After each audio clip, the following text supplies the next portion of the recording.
Big Mike here to tell you about the newest Subway sandwich, the Feast of Sangiamo. You start building the feast in Italy with some pepperoni and Genoa salami. Then you make the long journey all the way back to America with the transitional layer of ham. Finish it off with some savory turkey breast and good old-fashioned American roast beef. Now that's a sandwich. Subway. Eat fresh. That commercial ran on an internal radio system that Subway restaurants used locally in New York back in 2005. This was during the height of the chain's Eat Fresh branding, which featured 7 sandwiches under 6 grams of fat and a national spokesman that was famous for losing 245 pounds by eating nothing but Subway. The idea that Subway sandwiches were anything other than a nutritional part of a well-balanced diet was the furthest thing from anyone's mind working in Subway's marketing department. So, how did this radio commercial make it on the air? How did this monstrous sandwich creation come to be? And how did it go from a crazy idea inside the brain of the sandwich chain's self-proclaimed biggest fan onto the menus of every Subway restaurant in America? This is the story behind the Feast of Sangiamo, the greatest sandwich of all time. On December 18th, 2025, a social media post celebrating its 20th anniversary made its way around a small corner of the internet. The tribute, which was considered to be old news by most of the people that saw it, was posted, as it had been every year, by the sandwich's creator, Big Mike Sangiamo. But this time, it caught the attention of a small media company that had never heard the tale, and thanks to their intervention, everyone involved decided that it was finally time to tell the entire story behind this little-known piece of pop culture history. It turns out that this story about a sandwich has many layers, but it all starts in Queens, New York, back in 1995. Michael Sangiamo was just 15 years old and going to high school at St. Francis Prep, but spent most of his time with his childhood friends, Nikki and Jimmy. It was Saturday, May 20th, 1995, and the trio of pals decided to head to Yankee Stadium to see the Yanks take on the Orioles. The trek to the game involved a few buses and a few trains, meaning it was going to be an all-day affair. The most remarkable part of the day happened on the way home from the game. The 3 stopped at what they thought was a newer fast food restaurant they had only recently heard about. It was called Subway. Jimmy's older brother had told the trio about Subway, which was more popular out of state where he had been going to college. The mystique had already been slightly built up, so when the boys had a chance to pay the foreign sandwich chain a visit, they did. This is probably going to sound pretty strange to any normal people out there, but I remember a lot about that first visit. If I close my eyes and concentrate, I could almost put myself back there, especially the smells. And I'm sure there's Subway, the smell of Subways today is similar because it's just the smell of bread baking and the smell of bread proofing, but there was something specific about that particular day. And I remember being blown away by the whole process. I had never seen anything like that. The assembly line way that they would make your sandwich right in front of you. I loved that. And this is going all the way back to the days of the U-Gouge. All the really, really passionate Subway fans from that time period will remember the U-Gouge, where they made like a little canyon in the bread, and they would place your toppings on the bread that way and then put the top of the bread back on. And I just remember loving everything about it. And sometimes I'm tricking myself into thinking I remember what everybody got, but I'm pretty sure Nikki got a BLT and Jimmy got a Subway Club, and I got the Subway Melt. I'm 100% certain about that. I got a Subway Melt, turkey, ham, bacon, American cheese. They only had white and wheat bread. And the toppings, I only got lettuce and olives. There were so many toppings, but I thought that lettuce and olives were all I was going to end up liking. Lettuce, olives, and extra mayonnaise, of course. And we hung out. We had such a great experience, and interacting with the sandwich artists, those were the things that we really enjoyed. And it was new, it was different, it was a little out there compared to what we were used to, and it left a really, really big impression on me. No one could have dreamed how that one day would change Mike's life, and by association, all of their lives, forever. And not just their lives. What unfolded as a result of that visit has touched more lives than anyone can actually calculate. But before we get to the farthest reaches of this impact, we have to start with BOSS, the Brotherhood of SUBWAY Sandwiches. it really just kind of happened. It wasn't something that somebody discussed and we planned it out. We started going to Subway more and more. And really, it's kind of all the stars kind of aligned because Subway was far enough from our neighborhood that you had to take the bus to get there. It was a 30-minute bus ride on the Q10. The bus fare really wasn't that expensive, so it wasn't. It was within our budgets to go do every once in a while. And we were really close friends, so we had been hanging out for years, and it was kind of the alternative to all the things that we had been doing for years. So instead of going over somebody's house to play video games or outside to play off-the-wall baseball or two-hand touch football, we'd say, what are you doing today? Oh, why don't we go up to Subway and hang out? And that's what we did. And we'd get on the bus, and we had that sense of independence. None of us really were doing anything dangerous or outrageous, but that sense of independence was part of it as well. And yes, we loved the sandwiches, we did love the food, but we kind of loved the hangout more. And we had our little booth, and they had free refills, which was exciting to us. And I remember 3 footlongs for $9.99 if you went at the right time of the day. And that's how it happened. Just more and more we would go, and more we would enjoy it. And at this point, there was no discussion of fan clubs or anything more than just this is what it was, kind of like our little social club. That was what we got together and we did. And that was pretty much it at that particular time. If occasional trips to the Subway in Kew Gardens had been the extent of the story, there's a good chance there would be nothing more to tell. Most people have a restaurant that they love or a food that they love. Some people go to the same convenience store every morning for their coffee and whatnot. And others go to the same diner each and every day of their lives. But where this story goes from an odd quirk to a defining part of people's lives is the introduction of the other Mike in this story, Little Mike. I met Little Mike in freshman year of high school, and we kind of became friends right away. We had a lot in common. We were into similar things, and we had a lot of classes together, so that made it easy. And this predates going to Subway for the first time with Nikki and Jimmy. So this is 94 into 95. So, of course, I'm talking to Little Mike about going to Subway with my neighborhood friends, because the neighborhood friends lived far away from the high school friends, so they didn't really interact a lot. But eventually, of course, I started to go to Subway with Little Mike, and he was into it as well. And I'm so grateful not only for that friendship that remains to this day, but because it was kind of our weirdness that brought us together, our eccentricities, so that we could get into this strange thing, our love of Subway sandwiches. And that's what we became known for in high school. People knew us as the guys that loved Subway and the guys that would do anything for Subway sandwiches. And I remember walking through a snowstorm after a school function for 4 miles to go up to the Subway on Bell Boulevard to get the new taco sub when it came out. And that's just what we became known for. But it's not as strange as it sounds. There's groups that are known for Dungeons and Dragons, and there's computer nerds, and there's stoners, and there's the jocks. And then we were these guys that just loved Subway. Maybe it was as strange as it sounds, but as time went on, it became part of our identity. And then this opportunity came. It was my birthday. My birthday falls in the summer. So now I'm going to bring my neighborhood friends together with my high school friends. Of course, where is Big Mike going to celebrate his birthday? No place other than Subway. It was July of 1996, and Mike arranged for all of his friends to come to Subway for a hangout. It wasn't a traditional birthday party. How could it be? But something happened at that party that changed everything. This is another thing that just kind of happened. I can't explain why it was a thing. I think it was before cell phones. It was before social media. It was really kind of before the internet as well. And we're hanging out at my birthday party. There's a bunch of people hanging out and having fun. And one of the Subway sandwich artists had come out to sweep.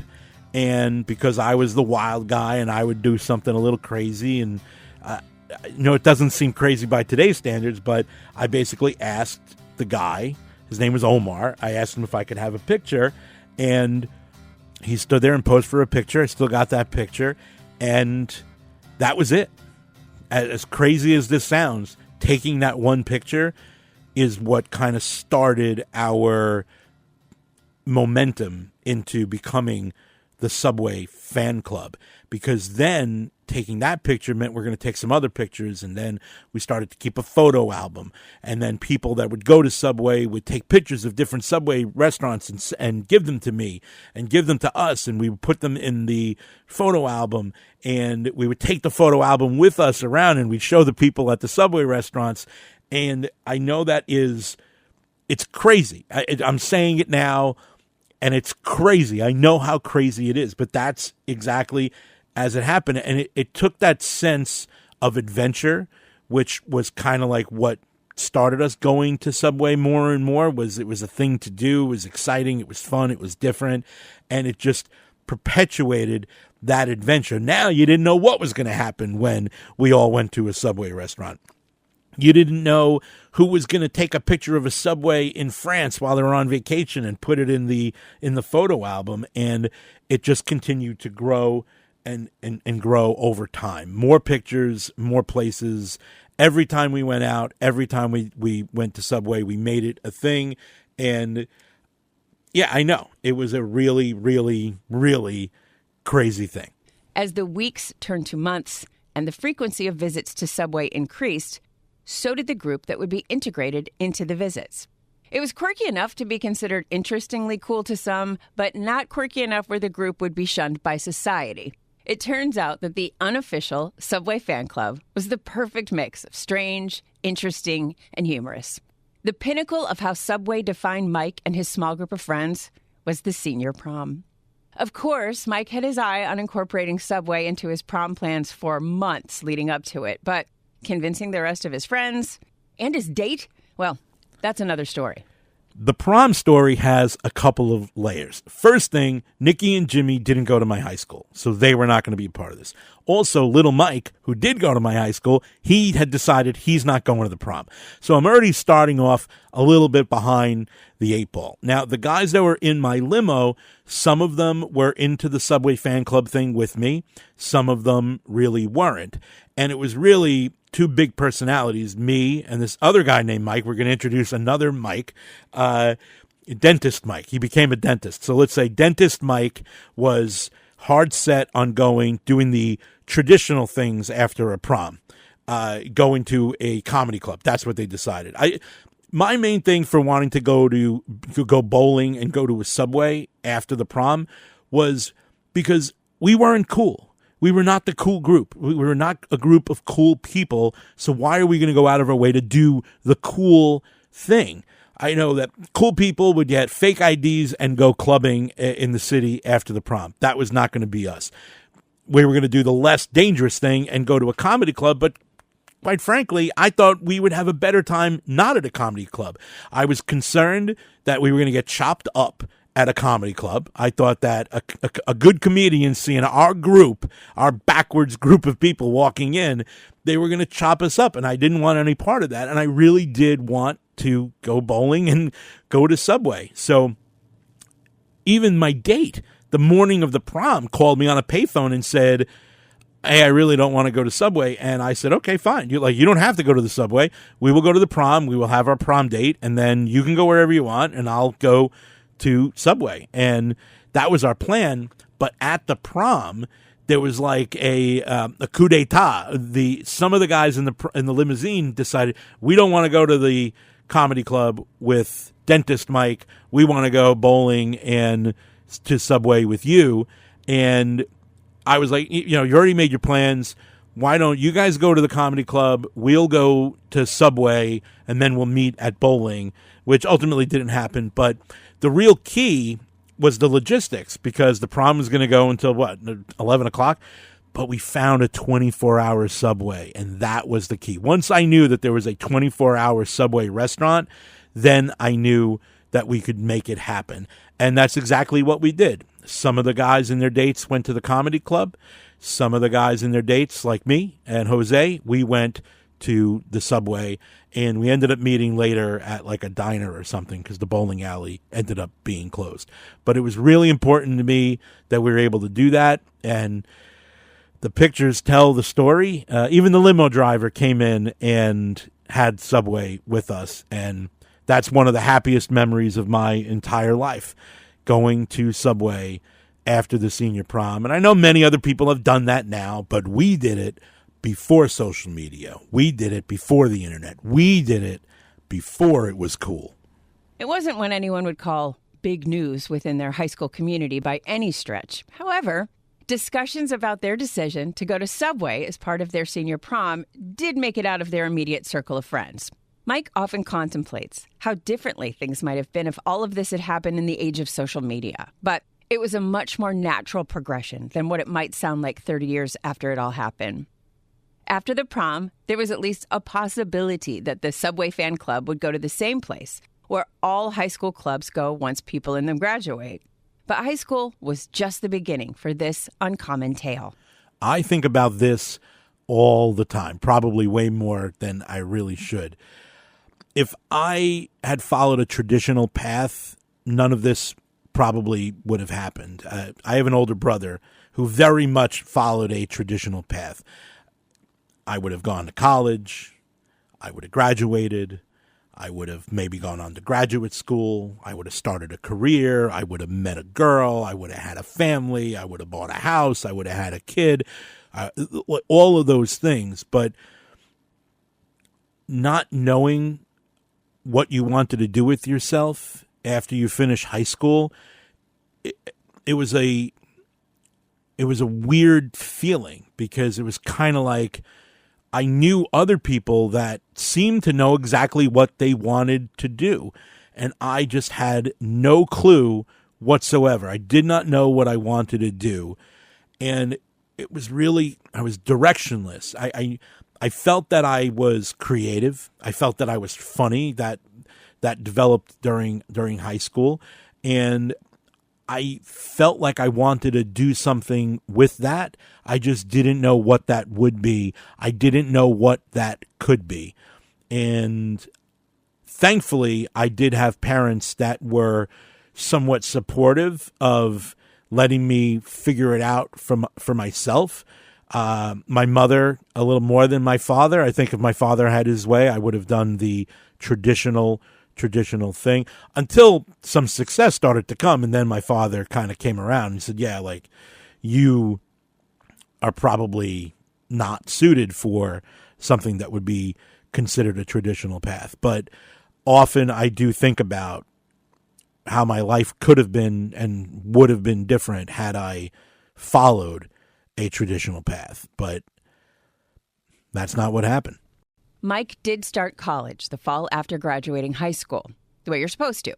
But instead of attending classes and focusing on his schoolwork, Mike spent most of his time at, yeah, you guessed it, Subway. Mike has never admitted if this factored into his decision, but it just so happened that in the Student Union building at Queens College, a new Subway restaurant had just opened up. Not only that, but little Mike also went to Queens College, so the Mikes brought their zany club to college. The Queens College part of the story is such a weird time in my life. I went to Queens College for liberal arts simply because I felt it was the thing you had to do. But everybody that knew me knew my heart was just not in it.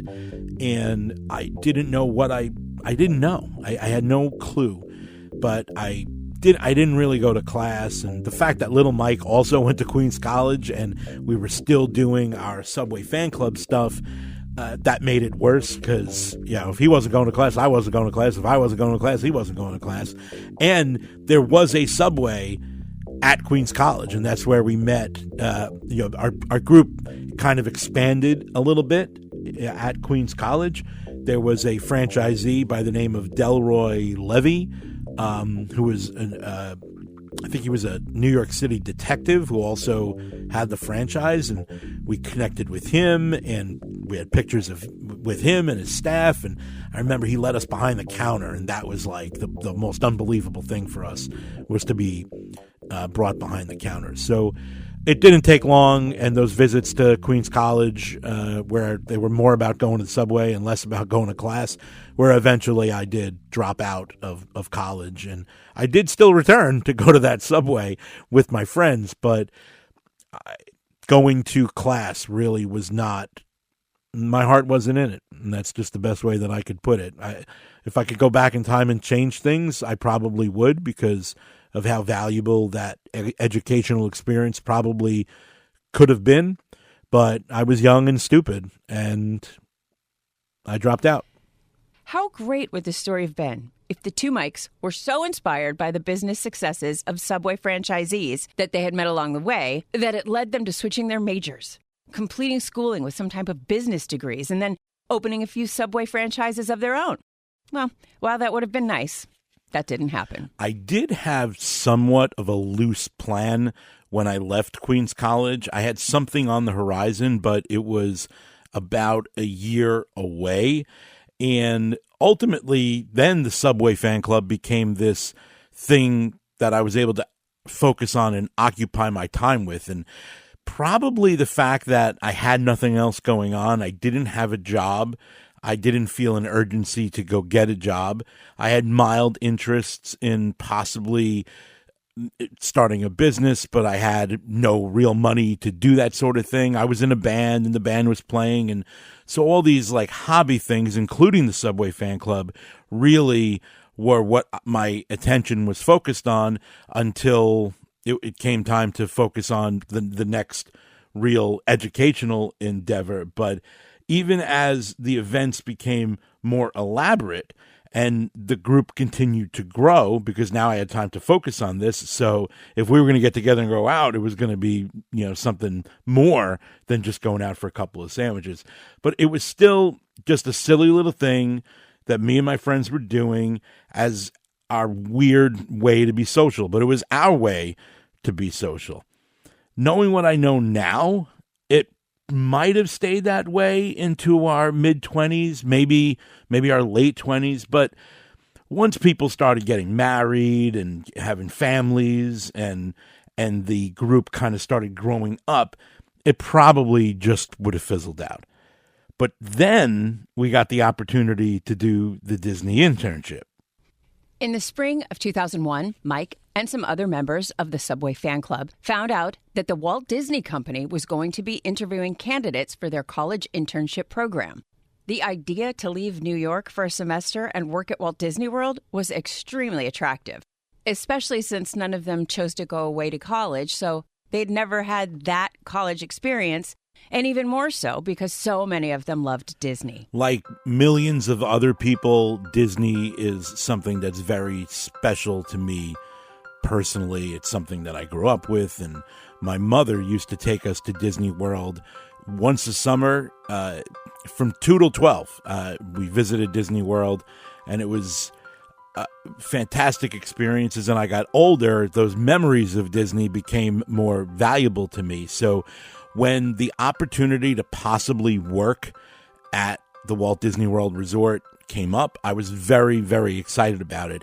And I didn't know as much about Walt Disney the man as I do now, and it's all because of this situation, but I became inspired by Walt Disney. But I knew enough about Disney at that point in my life to know that the story mattered, and creativity and quality will out. So I thought back and forth on, if I get a chance to sit in front of a representative from the Walt Disney Company, do I talk about the Subway fan club or do I not talk about the Subway fan club? It didn't take me long to realize I will definitely talk about the Subway fan club. Yes, at this point, it was really kind of nothing, but it just seemed to me it was out of left field enough that it would spark curiosity from whoever was interviewing me. But I didn't think it was so crazy that it would cost me the job. My friends, on the other hand, including the ones that were a part of the Subway fan club and also interviewing to do the Walt Disney World College internship, they were so dead set against it. They said, Mike, do not bring up the Brotherhood of SUBWAY Sandwiches in this interview. That's going to kill it. They're never going to want to hire you. And I don't know what it was, but I was sure of it. I was positive that if I bring this into this interview and I bring some of these pictures and tell them about the stories and the events, I felt that something good would happen. Now, nobody knows if this is a direct result of that, but I was the only member of the Brotherhood of Subway Sandwiches, yes, the president, that brought the Subway fan club up in the interview. But a total of 4 of us interviewed, and all 4 of us did get jobs. And in the interview, they ask you, what do you want to do? And I said I wanted to talk in front of a lot of people. That was my instinct at the time, was to say that. And little Mike wanted to work at a hotel, and Pete wanted to drive the monorail, and I can't remember what Jose wanted to do.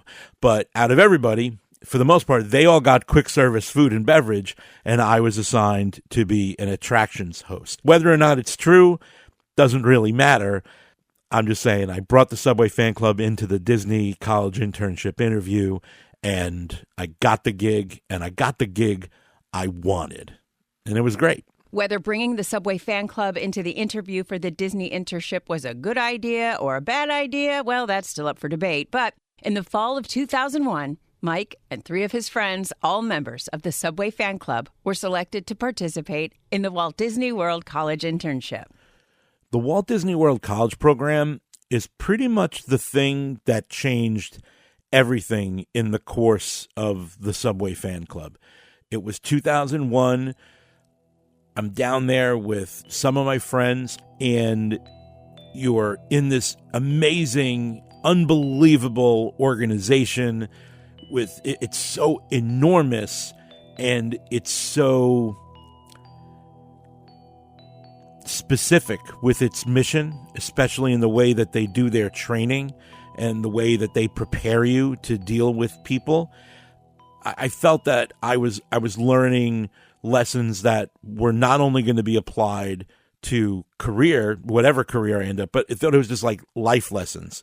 And what kind of really clicked for me was seeing charity organizations come to the park. And obviously, I've done charity work in the past, and I understand the virtue and the noble cause of volunteering. But seeing these groups come onto property, big groups of people, special needs groups, the underprivileged, seeing that happen, it really kind of connected in my head that we might be able to take this thing that was the Subway fan club and turn it into something more than just a Subway fan club. And that's probably the biggest thing that came out of doing the Walt Disney World College program. And I'm pretty sure that we would not have turned the corner without that particular experience. When Mike returned from the internship, he was back to being somewhat directionless. He still had a vague desire to be a science teacher, but having been an entertainer for a semester, the idea of being a teacher day in and day out didn't feel quite right. Also, his passion for the Subway fan club and being part of local events was reinvigorated by his experience working at Disney, and thought that maybe a new direction for the club was just the thing that would extend its life and possibly take it to another level. I don't know if this is true for everybody, but whenever I come back from going to Disney World, I'm always inspired. I want to come home and I want to build something. And obviously that effect was only amplified because I had worked there and I had been down there for 5 or 6 months. So making the decision to leave, come back to New York, now I am completely overbrimming with excitement and ambition and inspiration. And I really started to like this idea of doing charity events, trying to take this group that was these young kids in high school and this quirky, weird thing that they were doing. And now we're going to move it. And now they're young adults and people are in college and people are starting careers and people are getting engaged. And there's a little bit more of a legitimacy to this group if we could turn it into the direction of doing charity events that could help make it exist for longer. And I still enjoyed it. I still enjoyed spending the time. It was still more about spending the time with the people than anything else. But I didn't realize this was going to happen. But doing the charity events, that's what really put us on the map as far as Subway was concerned. It started out small as just doing some charity walks, and I was so excited because when the local development agent for Subway, Francine Isaacs, found out about the things that we were doing, which she had already known about us from the days of visiting those Subway restaurants in Queens, and the franchisees would talk to her about it, they offered me the opportunity to take the mascot costume, Subman. They said, yeah, if you're doing a charity walk, come to the office, grab the Subman costume and take it to the walk. So that's exactly what we did. And I can't explain why I had a pretty good understanding of branding and we weren't going to do something bad with it. And I really can't explain why they placed that trust in me and our group to not think that we were going to take the Subman costume and do something messed up with it. So we started doing that, and that type of stuff was really what started to plant the seed in my mind. Maybe I can turn this into a career. It still was not a primary motivation, especially in the beginning days, the early days of the charity events. But the more events like that we did, and the more elaborate the things that the Subway fan club, the unofficial Subway fan club, was doing, the more the people in the Subway organization started to take notice and started inviting us to do things. The two coolest things that ever came out of this particular period of the Subway fan club in the story is being invited to meet Fred DeLuca face to face. He just happened to be in Brooklyn, New York, because he was running with the Olympic torch. They let people run with the Olympic torch, and Subway was a sponsor, and Fred DeLuca was from Brooklyn, and he was going to be running through Brooklyn with the Olympic torch, and they invited me down to meet him. And at that meeting, I also met a couple of people from the Coca-Cola team. Coca-Cola had just signed a huge contract to flip all the Subway restaurants from Pepsi to Coke. So we have these two representatives from the Northeast Coca-Cola team, bigwigs. I'm talking about big wigs of Coca-Cola. Julie Levin, and she was the main driver in that meeting. So they meet me the same day that I meet Fred DeLuca, and about a week after that meeting, they invite me. Julie calls me and invites me to come speak to the Northeast Coca-Cola team at the Coca-Cola Tower in New York City. And I was blown away. And I was like, why do you want me to come talk? And she said, well, you're Subway's biggest fan, and we just signed on to this huge contract with Subway. So we want to pick your brain. We want your insights. We want to know more about the Subway fan. And I know it was years later that I started to think of myself as like the emissary of Subway fans. I don't know what it is about it, but I do have this connection. I understand what people want when they walk through the doors of a Subway restaurant. So the more events we did, the more legitimate it all became. And the more legitimate we became, the more higher profile things we were invited to go do and had access to. So it was really this confluence of things that all came together during that period of time where I really start thinking to myself, maybe this could be a career. Maybe there is something here that goes beyond just our passion and just our love of being together and our love of being together and hanging out at Subway restaurants. So there absolutely was a moment, I think to myself, can I do this? Can I do this for real? Can I really turn this hobby that's really nothing more than just a guy and his friends that really like sandwiches? Can I really turn this hobby into a career? I guess there's only one way to find out.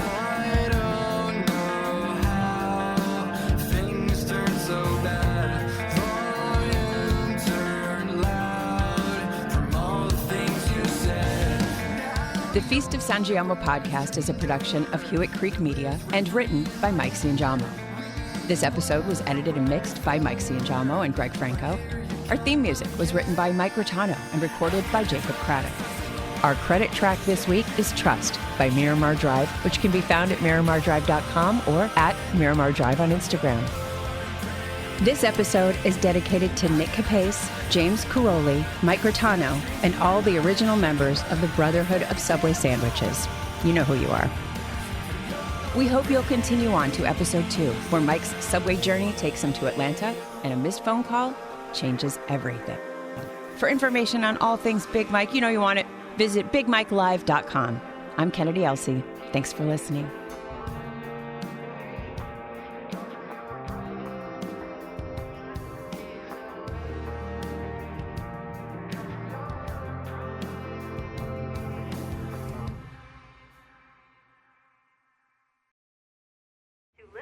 Voice messages. Press 2. First saved voice message. Hey, Mike. This is Neil Singh, the development agent for Subway Sandwich Restaurants in Nassau County. Hey, I'm not sure if you're tremendously busy with your fan club activities right now or if you've already found work, but I would like to talk to you about a possible position in my Subway organization, which I think you'll be a great fit for. Definitely give me a call back. 516. That message was left on Mike's phone on February 6th, 2005. But the fact that Mike was receiving a job offer from Subway wasn't the most intriguing part of that call. Where was he when he got the call? What did he do once he got the message? And how did all of this lead to his incredible sandwich creation being added to Subway's menu?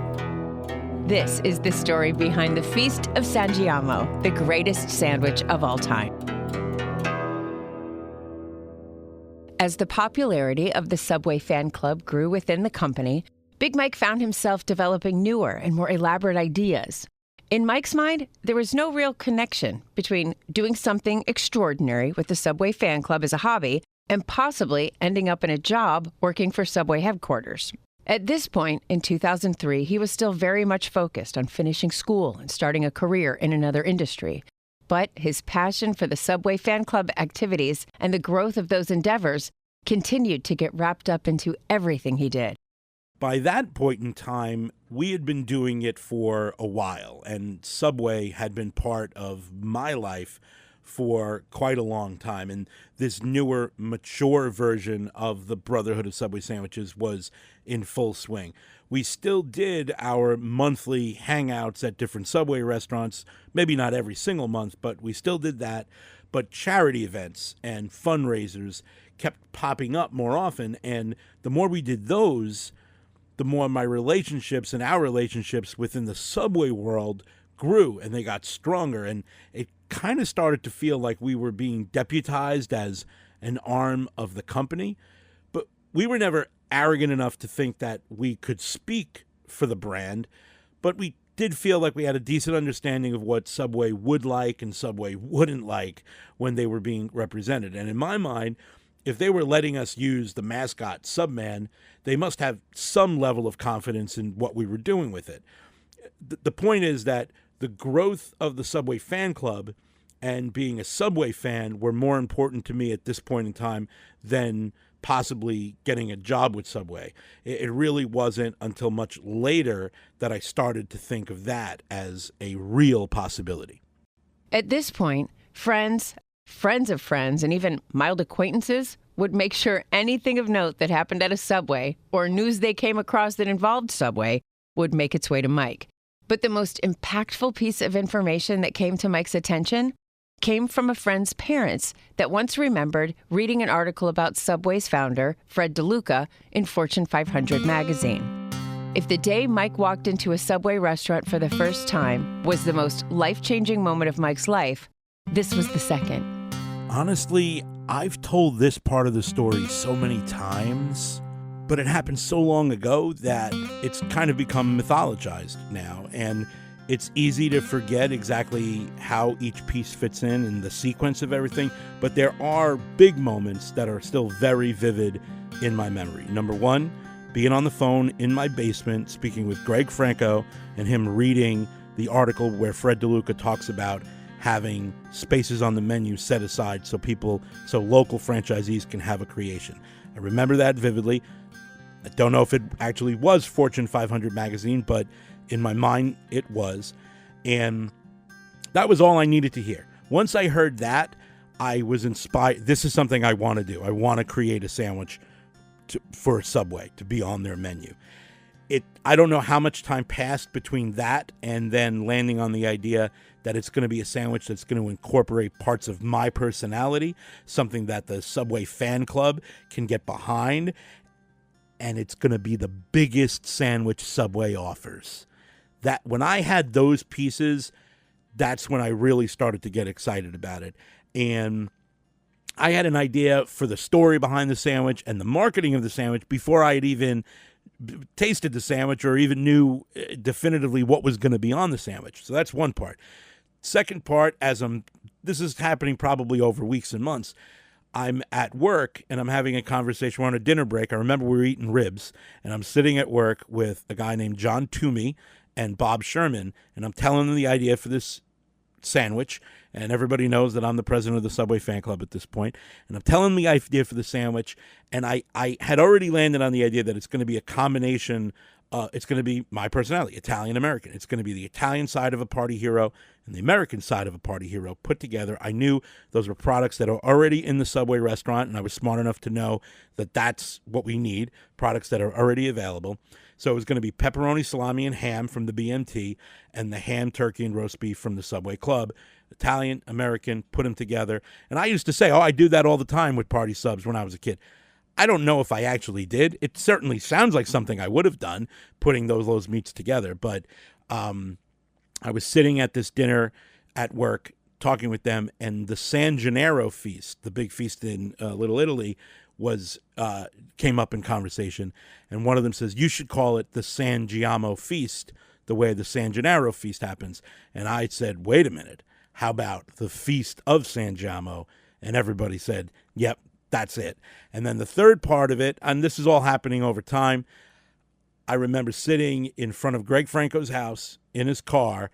We'd just been done hanging out, probably from a Subway event, and I tell him the idea because Greg is the Roy Disney to my Walt Disney. So if I have the crazy ideas, Greg is the guy I need to convince. I feel if I can convince Greg, then I feel it's a good idea.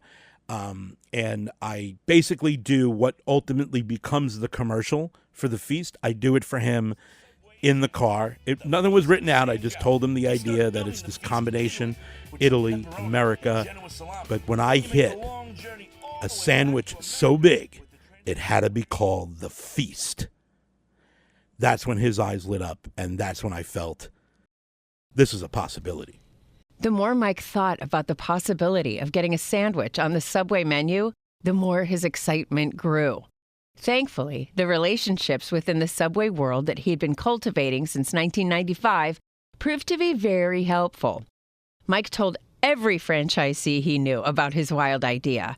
And even though every franchisee may have thought he was crazy, they still entertained the possibilities.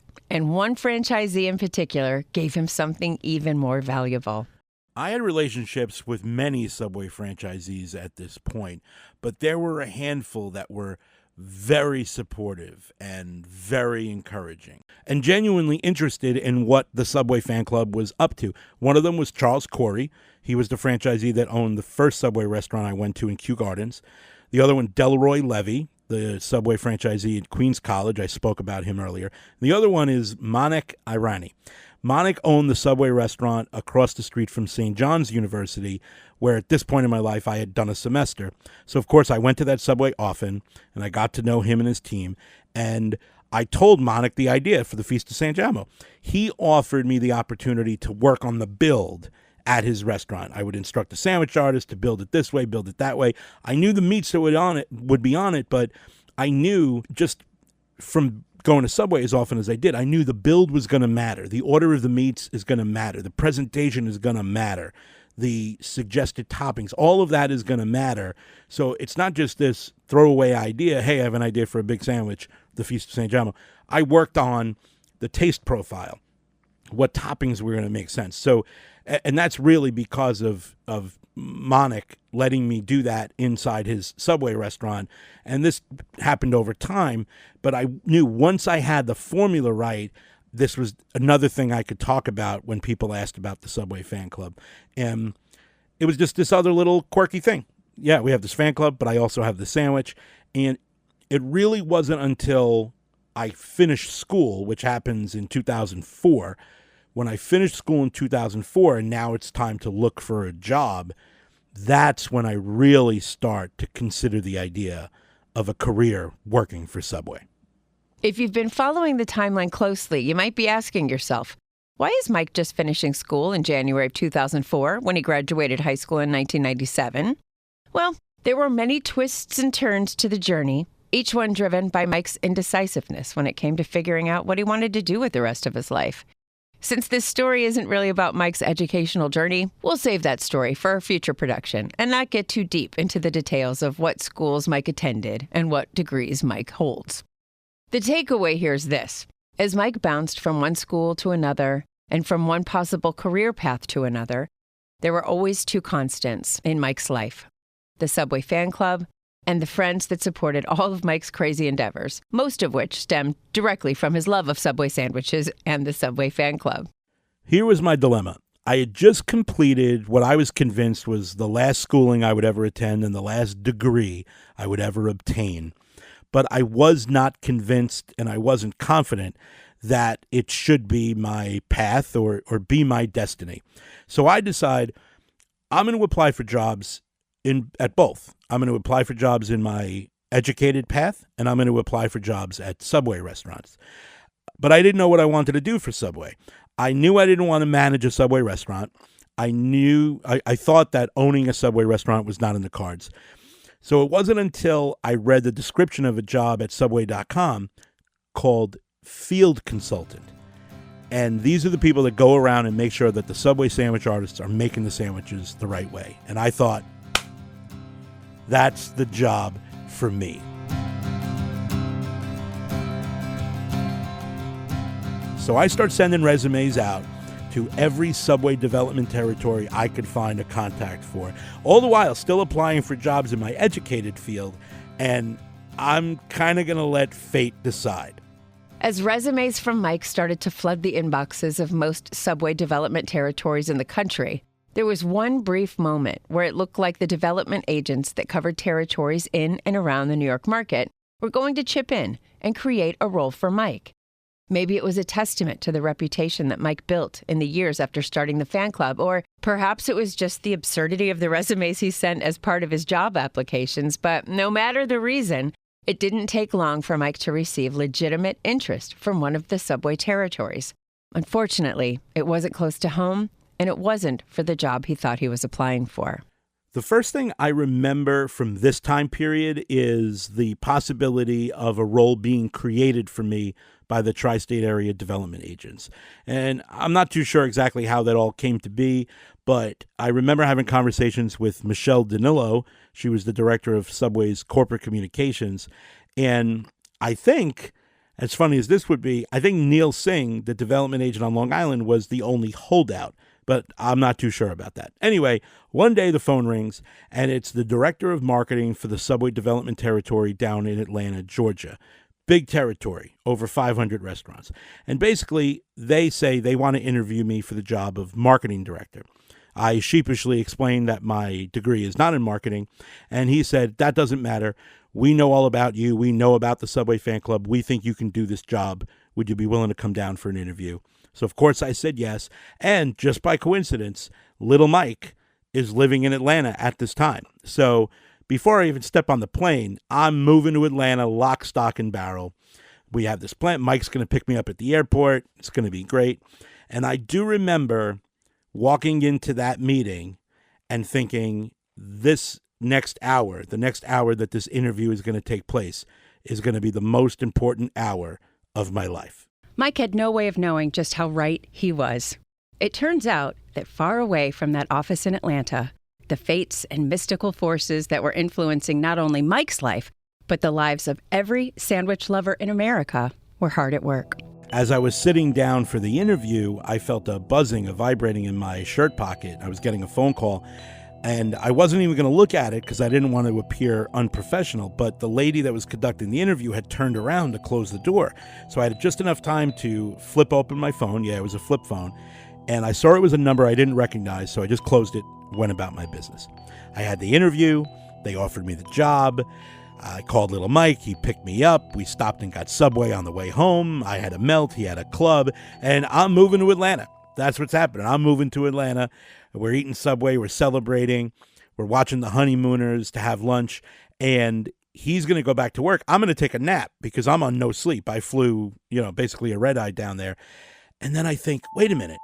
That phone call from the number I didn't recognize. They left a message.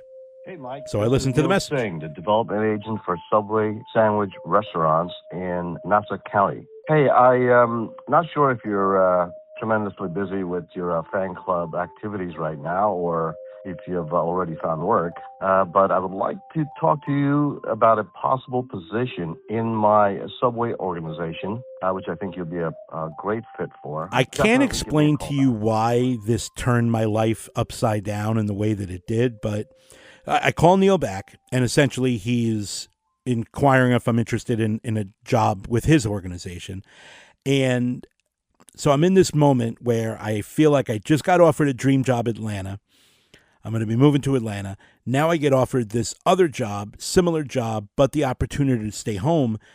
And remember how indecisive I was about things. It really was a struggle to figure out exactly what I wanted to do. But Neil kind of became fatherly right away and gave me the advice. He said, finish your meetings in Atlanta, get their offer, come back to New York, meet with me, and then make a decision. And I felt a connection pretty much instantly. I did return to New York. I did go meet with Neil, and he explained what the job would be. And the idea that I could stay home and continue my activities with the Subway fan club in this community that I had formed, that was really attractive to me. And I'll never forget, in the meeting, Neil came out from behind the desk and sat next to me in the chair. And he said, there's just one more thing I want you to do for me. I want you to work as a Subway sandwich artist for the first month of employment. And I accepted the job pretty much on the spot. The decision to start Mike off with a month of work as a sandwich artist turned out to be a wise one. Some of you listening may have been a Subway sandwich artist yourselves, and some might still be sandwich artists. But for those of you who have never worked behind the counter at a Subway, you would be surprised how even a simple task like making a perfect cut into a freshly baked footlong of bread requires training and practice so that it is done the same way by every sandwich artist working in every Subway restaurant in the world. However, mastering the simple tasks was just the beginning. Learning the specifics of food safety and food quality, the precise way the veggies should be placed on the sub and why, the 9-step baking process, and most importantly, how local store marketing, in-store promotions, and suggestive selling all end up making the difference between a restaurant that is profitable and a restaurant that goes out of business. When Neil hired me, he said, you probably know more about the Subway business than anyone in the world from the customer's point of view. I want to teach you everything there is to know about the Subway world from the owner's side of the counter. And he was right. That knowledge was invaluable, especially as I started to go out and work directly with franchisees.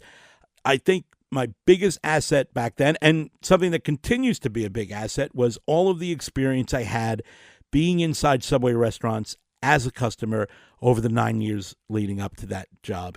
And the time I spent hanging out and talking with sandwich artists, I just found it very easy to relate to everyone in the mix. And in addition to that, I still had so much influence from my time working with Disney.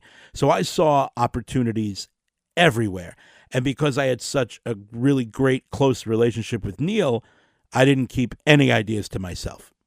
One day, just a few months into his career with Subway, Neil called Mike with an interesting request.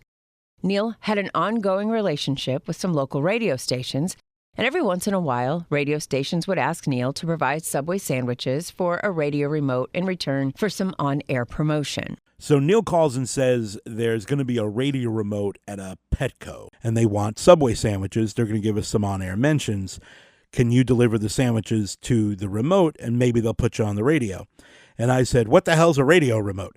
And he explained what it was. So, of course, yeah, I'll go deliver the sandwiches. Maybe I'll get on the radio. I love the idea of possibly getting additional exposure for Subway.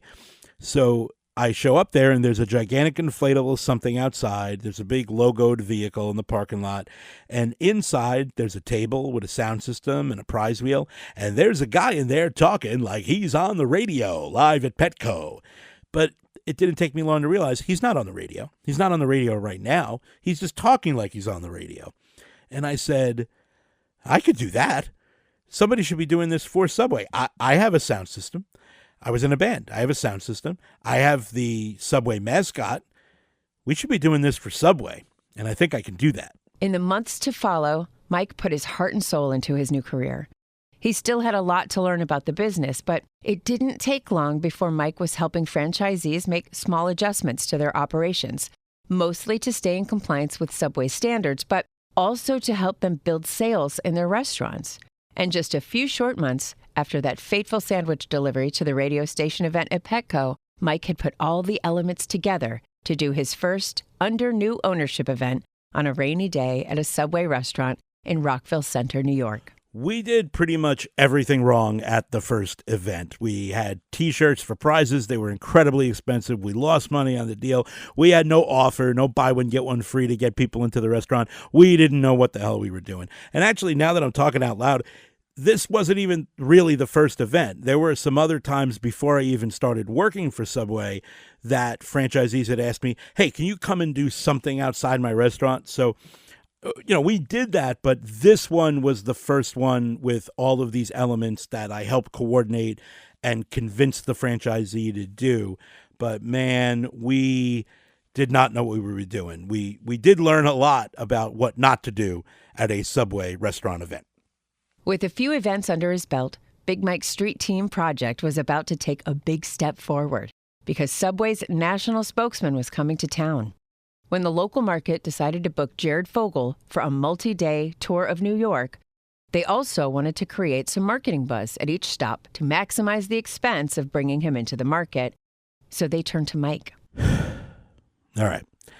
I really wish there was a way to avoid talking about him, but you really can't tell this part of the story without mentioning Jared Fogle, because at the time, of course, not knowing what we all know now, this was a big deal for me. This was a big deal for everybody in the market that the national spokesman was coming to the market. So we set him up at events at Subway restaurants. We set him up on radio interviews. We had him throw out the first pitch at a Met game. And I tagged along for all of it. And it was a really big deal. Obviously, back then. Not now.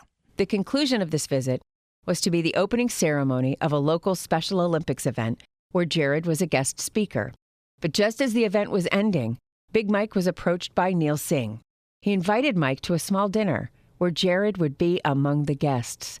The dinner was going to be at a popular Indian restaurant in Manhattan, which meant it was going to be a dinner to dress up for. I was really excited, and I was kind of honored that I would be included in such a thing because at this point, I'm the lowest level of Subway team member, but I'm also the president of the Subway fan club and Subway's self-proclaimed biggest fan. So it's a really exciting thing for me. I was able to take this girl. She was a friend, you understand, and it was a great time. It was about 10 people at the dinner, and the restaurant was actually owned by Manik Irani, the Subway franchisee that let me work out the formula for the feast a couple of years earlier. So the spirit of the feast was kind of in the air, and everybody was entertained by the conversation between the president of the Subway fan club and Subway's national spokesman. And I told the story about how my plan was to gain more weight than he ever weighed so that I could lose more weight than he ever lost. Of course, that didn't happen, but at another point, there was an opportunity to talk about the Feast of Sangiamo. So I told the whole table the idea for the feast, the story behind it, the same way that I told Greg the story all those years ago, and the same way I'd been telling that story to anybody that would listen up to that point. And I thought that was the end of it. It would just be another story that I'd be able to tell in the tale of my passion for Subway sandwiches. but I was wrong. If Mike Sangiamo is considered the father of the feast, Neil Singh would undoubtedly be considered its godfather. A few weeks after that dinner, and hearing Mike's idea for a sandwich, Neil decided to take it upon himself to add it to his local menu at 211 Post Avenue in Westbury. So Neil summons me to his office. It's the same office that I interviewed in less than a year earlier. And I'm sitting across the desk from him, and he's got this look in his eye, and he's smiling. And he says a quote, and I don't really remember the whole quote. Unfortunately, I think he attributed the quote to Bill Cosby. We are just chock full of great celebrity mentions here in this story. But I don't know if it was Bill Cosby. I think it was. That's how I remember the story. And I think the quote was something like, everyone has dreams, but you need to wake up to make the dream a reality. And he hands me a takeout menu, and under local subs is the Feast of Sangiamo. And I was kind of surprised. More, I was like, you could do that? And he's like, I just did it.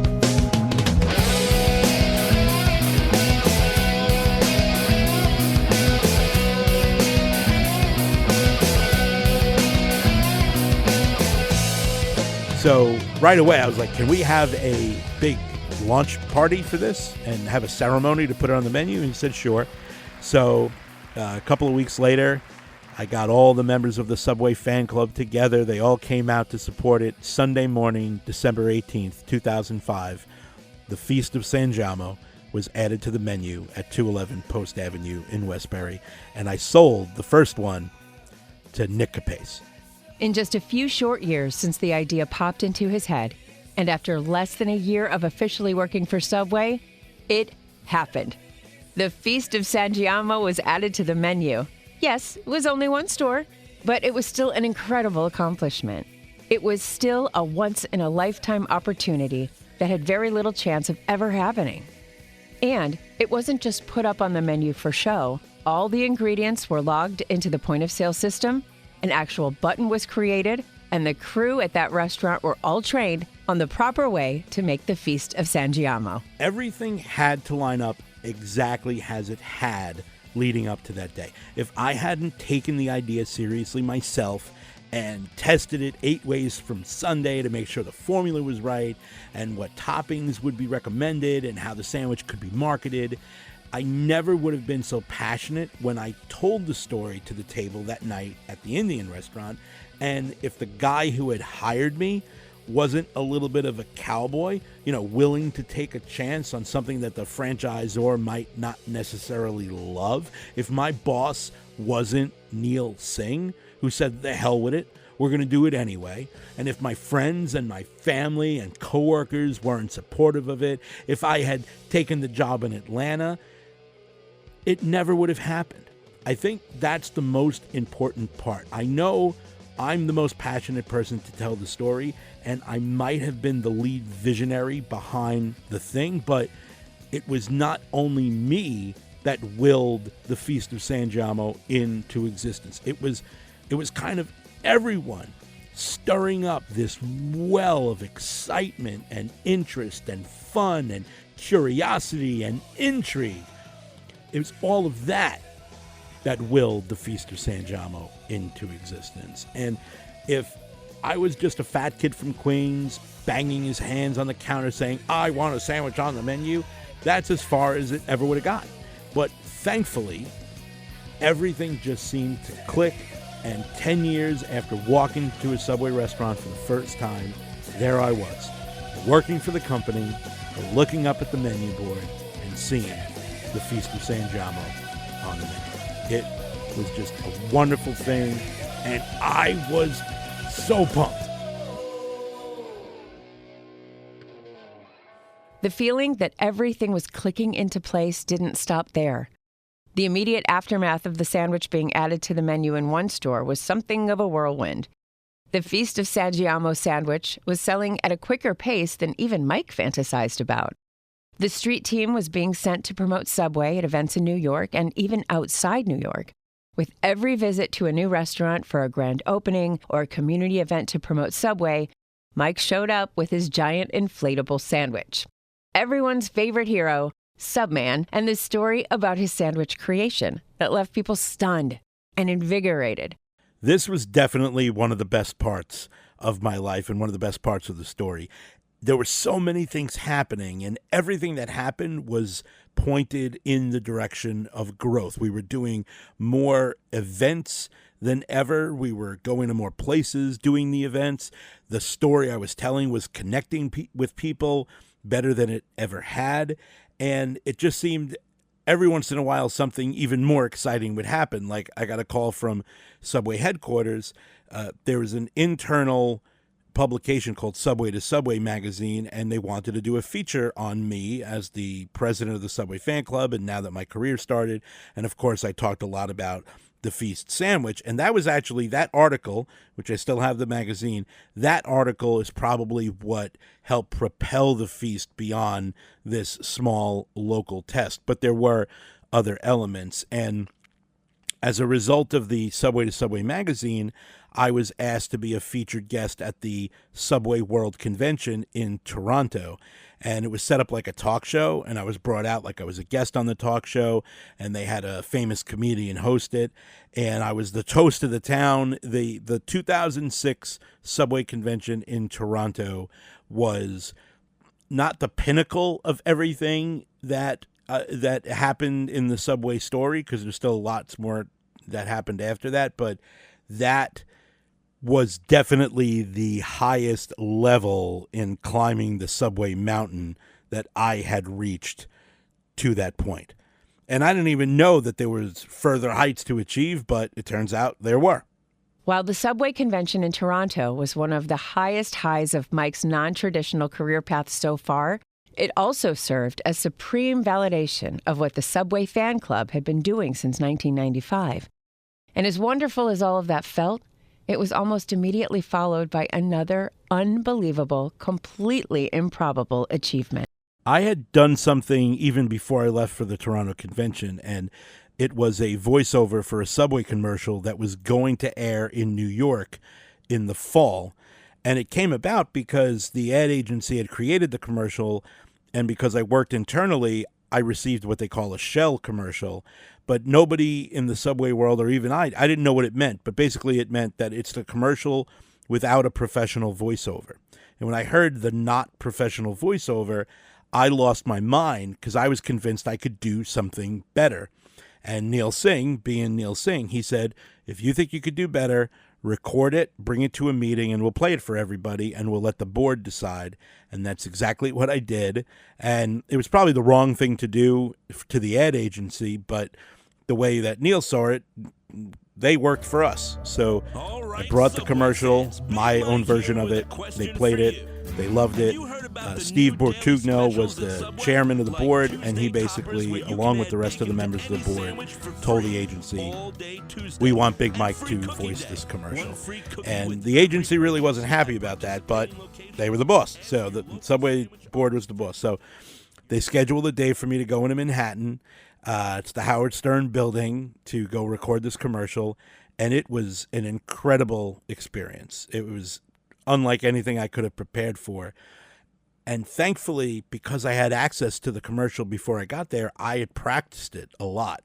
So I went into the booth and cut the commercial in basically 2 takes, and then there were a couple of outros that they needed. I was in and out in 9 minutes. 9 minutes inside the room, and I recorded the voiceovers for the commercials. And it's basically what started me on my career in broadcast. With the commercial campaign running and the street team continuing to get booked, Mike started to set his sights on the 1-year anniversary of the Feast of Sangiamo being added to the menu. What could he do to celebrate? What could he do to make it better? What is the next logical step for the Feast of Sangiamo?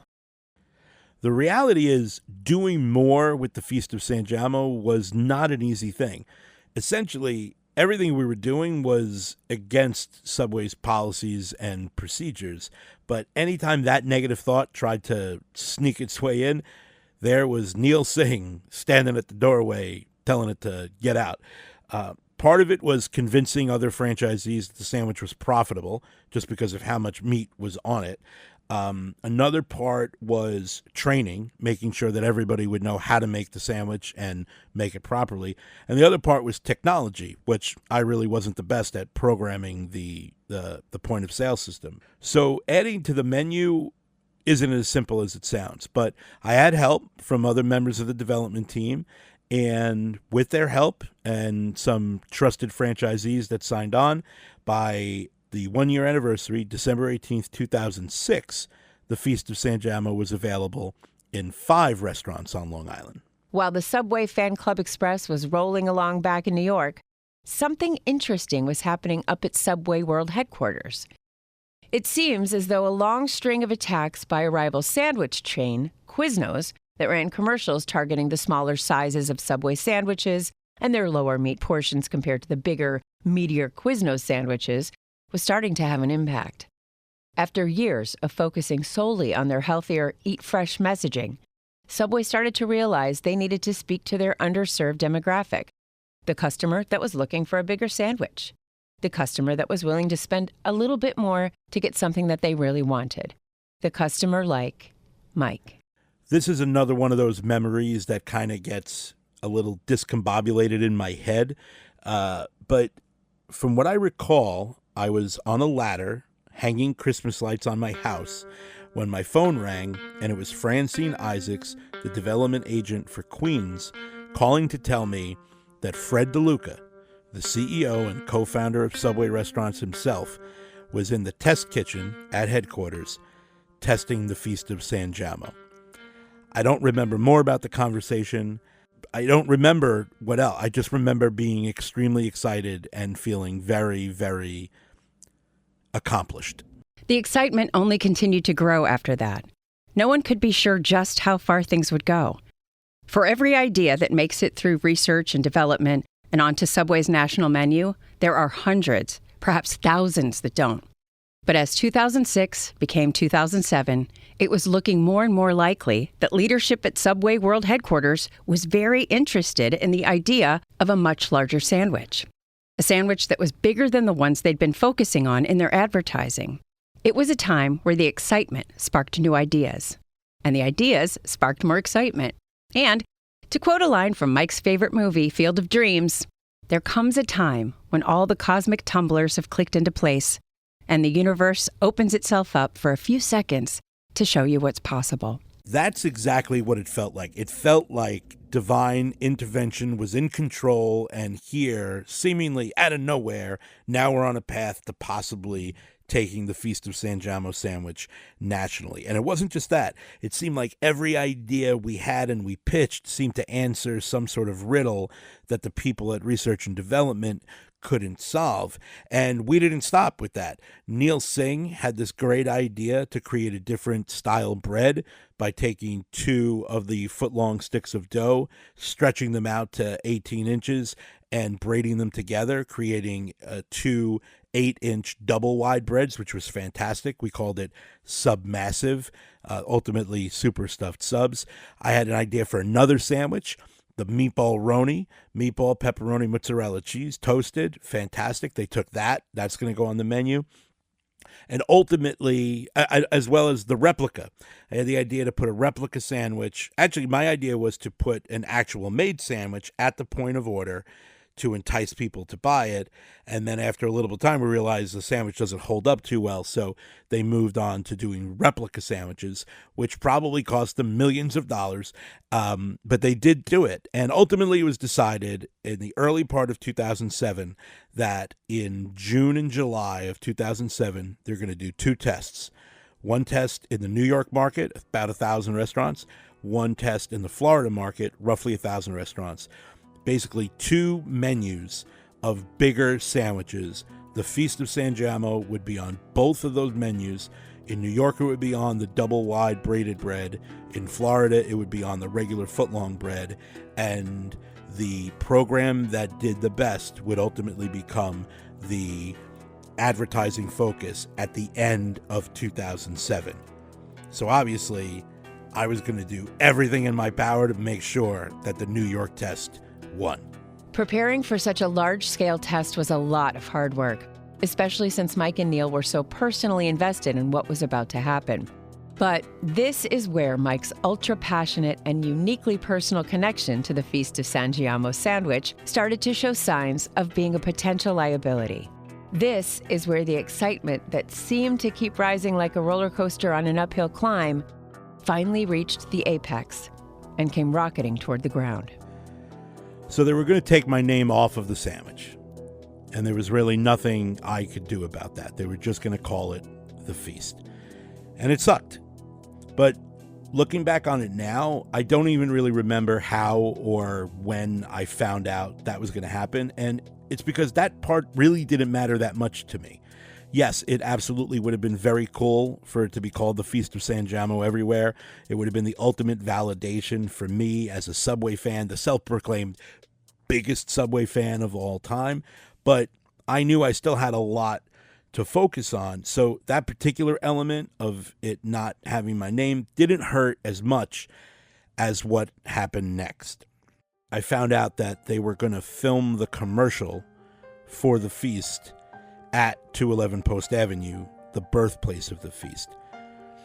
And no matter how hard I tried, no matter how hard I petitioned, no matter what I did, I was not going to be allowed to be involved in that commercial at all. Now, I'm not stupid. I understand that I was over 300 pounds and nobody wanted to see me in a commercial like that. But I really did think that I had a chance, and I thought that I had earned the right to at least do the voiceover. I thought that alone would be enough for me, and knowing what I know now and knowing what I know from having done a market-wide commercial, that alone could have changed the trajectory of my entire life. And it didn't happen. And I still remember the day of the commercial shoot. I didn't go. I didn't go to the restaurant to watch them film the commercial. It was just going to be too hard. But then I turned my cell phone off. But Neil Singh somehow got my parents' home phone number and got them to get in touch with me. And eventually he was able to convince me to come in. And I still remember that day. It's one of the worst days of my entire life. It was really, really, really hard. It was probably the hardest thing that I ever really had to do. It like cracked my heart. It put a crack in my soul, and I don't think that I've ever really gotten over that. But in the moment, I had to get over it. I had to keep my job. We still did this incredible thing and this accomplishment, and it wasn't even completed yet. We haven't even launched the New York test yet. It was just really the beginning of this next chapter. And I was able to kind of focus on the path that got us to this point and focus on the what ifs. But yeah, that was a really, really tough thing to live through and swallow. And honestly, I'm like, I feel sorry for myself that I had to live through that. After the commercial shoot, there was still work to be done, but within just a few weeks, the test launched in June of 2007. 4 sandwiches on the double-wide braided bread in New York and 4 double meat sandwiches on the menu in Florida, both with the Feast leading the charge. All eyes were on those 2 markets to see which program got the best reaction and which sandwiches performed the best. Mike often says that it's easy to forget, but at this point, there was no guarantee that anything was going to happen. It could have been a flop. Steak and cheese or the super turkey BLT could have outsold all the other sandwiches, and the Feast would become nothing more than a footnote in quick service restaurant history. But it turns out, Mike knew the Subway fans even better than anyone thought he did. Well, the first thing I did was go to the Kew Garden Subway restaurant the first day that the regional test launched. I wanted to buy a Feast of Sangiamo sandwich, the Feast, on the double wide bread at the first Subway restaurant I ever walked into. I was not inspired by that experience. Basically, they had not prepared the double wide bread. And when I asked the sandwich artist about the double wide bread and how the sandwich I wanted it to look like the one in the picture, he said it's the same sandwich, it doesn't mind. It's going to be on footlong bread. So I didn't think we were off too good of a start. And actually, I didn't even buy the sandwich at that restaurant. I was so upset. I just walked out and got a double wide feast at a different restaurant. But other than that, it was pretty much business as usual during the test. The test was roughly a month or 6 weeks long. And yes, everywhere I went, I tried to pop the feast. Every grand opening I did, every under new ownership sale, every customer appreciation day, anytime I was out with Subman and the street team and there was an opportunity to tell somebody in front of me about the feast, I would take that opportunity and I would just cross my fingers and toes and hope that the test went the way that I wanted it to. And there was a little bit of a lull after the test was completed. We were going into the fall, but I figured the answer to which program won and what was going to be the actual promotion at the end of the year, I thought the information was going to come pretty fast. And it turns out that it did. Of both programs, it was the feast that reigned supreme. The company had decided that they are going to go with a bigger sandwich type menu, but instead of 4 sandwiches, there's only going to be 2. And it wasn't going to be on the double wide bread. That just turned out to be a little bit too challenging to execute at the restaurant level. But it was going to be the feast and the super steak and cheese sub. So it happened. The feast was going national. And it didn't really ease any of the pain regarding the name change and not being granted the opportunity to participate in the commercials or the marketing or anything in any way, shape, or form. But I was cognizant and I did understand that a sandwich I created was going to be added to the menu in every Subway restaurant in America. And that was fucking cool.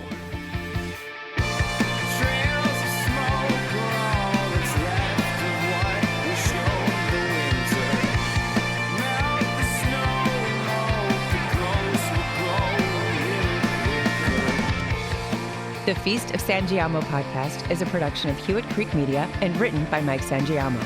This episode was mixed and edited by Mike Sangiamo and Greg Franco. Our theme music was written by Mike Gritano and recorded by Jacob Craddock. Our credit track this week is Melt Away by The Forum, which can be found at theforummusic.com. This episode of The Feast of Sangiamo is dedicated to Neil Singh. Thanks for being part of the dream and reminding Mike that you need to wake up if you want to make your dreams a reality. We hope you'll continue on to episode 3, where Mike hears from someone you may remember. For information on all things Big Mike, visit BigMikeLive.com. I'm Kennedy L.C. Thanks for listening. First saved voice message. Hey, Mike, it's Jared Fogle. Just wanted to say, unfortunately, I cannot make your party. I wish I could. Congratulations on the launch of the feast. I know it's been a work in progress for many years, and congrats on getting that pulled through. Can't wait to try one when it's on the new menu. And once again, congrats. Have a great party, and wish I could be there. Take care. Bye. That message was left on Mike's phone on November 15th, 2007. But a lot of things had happened before that phone call was placed. And even more happened after it was played at the party where Mike and his friends celebrated the national launch of his sandwich creation at Subway. This is the story behind the Feast of Sangiamo, the greatest sandwich of all time. The party, which was held at 211 Post Avenue in Westbury, the birthplace of the feast, was a fun occasion for everyone in the room. It was filled with 20 or 30 of Mike's closest friends, and a few local Subway employees as well. No one from Subway headquarters came, even though Mike invited almost all of them. I had a vision in my mind of what I wanted that launch party to be, and I knew it wasn't going to be as grandiose as I wanted it to be, but I knew I could try to make it appear to be bigger than it really was going to be. So everyone that was invited, Subway fan club members, extended family, all that kind of stuff, everybody got a golden envelope on like golden parchment paper and stuff like that. And of course, I did send golden envelopes to some people at Subway headquarters. I didn't think that any of them would actually come down, but I think part of it was I like this idea of a whole bunch of people at headquarters getting a golden envelope in their mailbox all at the same time on the same day, and maybe it would spark a conversation, and maybe somebody would be intrigued enough or interested in it enough to, or maybe it would have a realization effect, like, wow, this guy really, really takes this seriously, and he really was passionate about it. But really, it was more to make the event appear bigger than it actually was. And ironically, it did get the attention of someone at headquarters, somebody in the legal department, because on the invitations, I said it was the national launch of the Feast of Sangiamo. So I got an email from somebody saying, why are you calling it the Feast of Sangiamo? It is not the Feast of Sangiamo. Like, they thought it was a public event. They didn't realize it was a private event. So I explained that to him. But that's the memory and the story behind sending the golden envelope invitations to the national launch of the Feast of Sangiamo. For Mike, the occasion was kind of bittersweet. When the sandwich went regional earlier that year, Mike had hopes of possibly being integrated into the marketing of the sandwich. But now that it was going national, even he knew that the people charged with making those types of advertising decisions were out of his reach. Instead, the chain picked up another one of his ideas and partnered with the Family Guy to be the unofficial spokesman of the feast.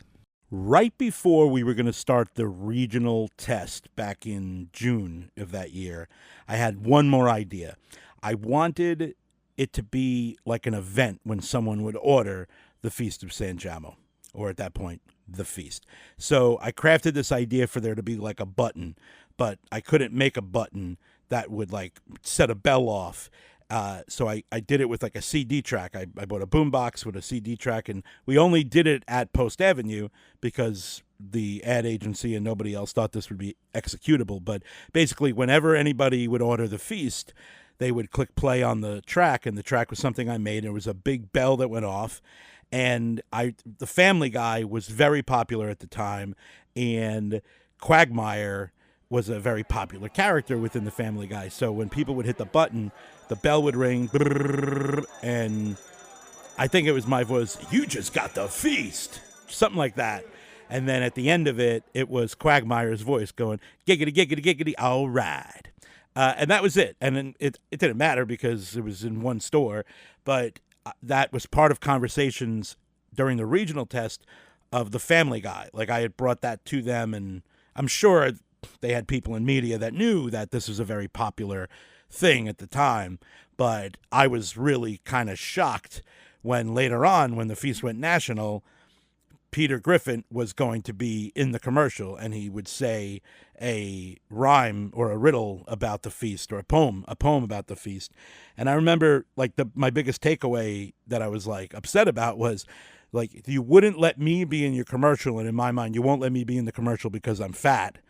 And then you went and got a fat cartoon, and like, that was okay. A fat cartoon could be in the commercial, but a fat person, the man behind this idea and this sandwich, was not going to be okay. And I know that was probably an immature and very simplistic way to look at it, but that's the way I felt at the time. And you could still look up that commercial. Peter Griffin's Ode to the Feast is the commercial that went on everybody's TVs all across America in November and December of 2007. When the party was over, it was kind of a finish line for the feast. It happened. A sandwich that started in the mind of someone that had no real tie to the Subway sandwich brand. Someone completely disconnected from every corporate agency, every development territory, and even every locally owned franchise, had made it to the national menu. The feast was now available in over 20,000 Subway locations, every Subway restaurant in America. It was a really strange thing to live through. I really don't think that there's anything that I can compare it to that anyone would really understand. And I know a lot of it, if not most of it, is driven by ego. Obviously, there's an ego portion. I wanted to walk down the street. I wanted everybody to know that I created this thing that was available everywhere. But at that particular point in time, it was really more the financial part of it. I had made the most money I had ever made in my life by doing that one commercial that aired in one market for 6 weeks. I can't even imagine what the money is like for a commercial that runs in every market across the country for 6 weeks. So that was a really, really big part of it. And there was also this sense of having this, it wasn't being marketed the way that I thought it should be marketed. And I thought that the way it should be marketed would be made more powerful by the story. I thought people would be attracted by the story. I think the story would resonate with people, and I thought we would sell more of them and people would talk about it more. So it was this mix of sorrow and accomplishment. There's really nothing, there's no other way to describe it. I was happy and sad in great measure all the time. And I'd really be interested to know what the people that knew me best, the people that were closest to me at that time, I would be interested to know what they thought was going through my mind as it was all happening. But because there was still this overwhelming feeling of incompleteness when the sandwich was available everywhere, I still held out hope, and I still thought that there were some possibilities. In other words, there was no reason to change course or switch directions. There was still the ever-expanding street team operation, which only continued to grow as time went on. He still had the voiceover work that potentially could have led to an entirely new career, if all the right pieces fell into all the right places, and he still had a significant role in the day-to-day operations of the subway development of Nassau County, all of which could be positively affected if the company still put resources into supporting the feast. Even if the knowledge of how the feast came into existence and who was behind it wasn't publicized, Mike still thought there were still ways to capitalize on this one-of-a-kind accomplishment. My mindset back at that time was, for the most part, focused on forward movement. I'd be lying if I said that being disconnected from my creation wasn't devastating. It absolutely was devastating. And even at that young age, I felt like I had just missed out on what was probably the most significant opportunity to change the fortunes of myself, my family, and others in my life. And that was part of the reason why I lobbied as hard as I did for as long as I did for a chance to be included in some way, in any way at all. Because I knew, from having done the short-lived commercial voiceover a year ago, I knew that the change could have been staggering. But I also felt that falling short of what I wanted just kind of meant that I still might have a chance if I keep at it. And I had always felt that the story was a good story, and if I just kept pushing the story, someone somewhere in the hierarchy might say, hey, why don't we pop the story a little bit? What's the worst that's going to happen? A bunch of hungry people come and buy the biggest sandwich that we offer? Why would anyone be afraid of that? But that train of thought never pulled into the station up at 325 Bick Drive. Like most products and all other advertising focuses for Subway at the time, it took up space on people's televisions and in their stomachs while it was being promoted heavily. But as 2007 ended, Subway was on to the next, and the feast moved from being one of two featured big sandwiches on the menu to just another sandwich on the menu. Anyone that worked in the QSR industry probably could have predicted how the rest of this particular story was going to go, at least the specific trajectory of the sandwich itself. Once the primary marketing messaging ended, the initial wave of sales ended, and despite having a dedicated following, the feast itself was not making news, except when Mike was out doing his thing.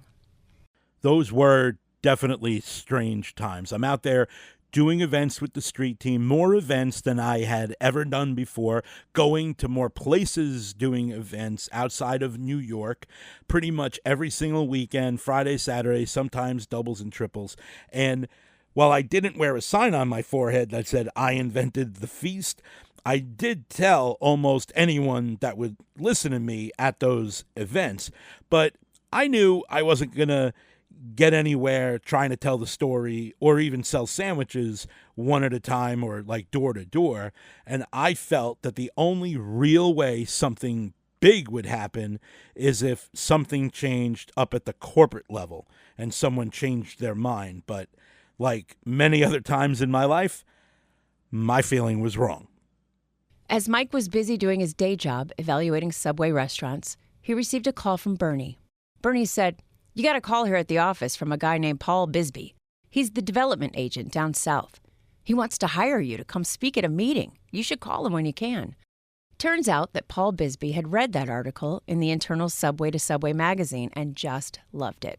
Despite the fact that the article was written before the feast went national, and the fact that the article mentioned nothing about Mike giving speeches or marketing presentations of any kind, something inspired Paul to call Mike and offer him a slot at his spring marketing meeting.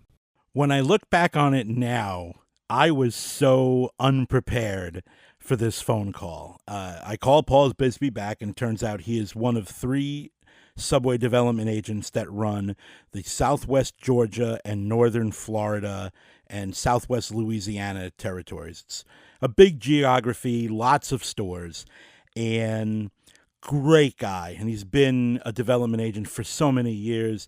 He's originally from the Northeast, got a Southern accent though, and he basically says, "I read that article about you in the Subway magazine, and I just loved it. And I got a big marketing meeting down here, Pensacola Beach. And I heard your presentation is fantastic, and I'd like you to come down and give that presentation to my franchisees." Now, I had never given a marketing presentation. I didn't know what he was talking about. But in my mind, I quickly thought, if I had never given a marketing presentation, and he had heard that it was great, it must be a really good presentation. So I just rolled with it, and he made me an offer, and he asked me what my fee was. I had no basis to give him a fee. I told him, let me speak to Neil. Neil's still my boss at this time.